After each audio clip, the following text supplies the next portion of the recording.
और हमारे ex serviceman के साथ जो जम्मू में सलूक किया गया वो बहुत गलत किया गया। जिन जवानों ने अपनी पूरी ज़िंदगी अपनी ऊपर पूरी बॉर्डर के ऊपर लोगों की हिफाजत की ये लगाई है। SHO साहब आज अगर वो वहाँ पर ड्यूटी कर रहे हैं तो इन जवानों की वजह से ही ड्यूटी कर रहे हैं कि वो इनकी हिफाजत की वजह से वहाँ पर शहरों में घूम रहे हैं। लेकिन उन्होंने जो भी काम किया है वो गलत किया है जवान के साथ। और मैं LG सरकार से भी ये रिक्वेस्ट करना चाहता हूँ कि जल्द से जल्द इसका एक्शन किया जाए।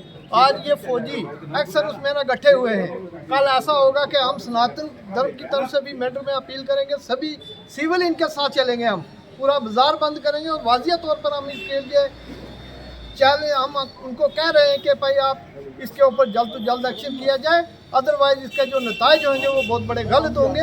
हम फौज के साथ हैं और हमेशा साथ रहेंगे। और हम सिविल आज तो ये एक्स सर्विसमैन इकट्ठे हुए हैं, कल हम सिविल जितने भी लोग हैं हम भी इनके साथ बैठेंगे और धरने पे बैठेंगे और हम इनके साथ हैं, शाना बिछाना हम इनके साथ चलेंगे। भारत माता की जय, इंडियन आर्मी जिंदाबाद।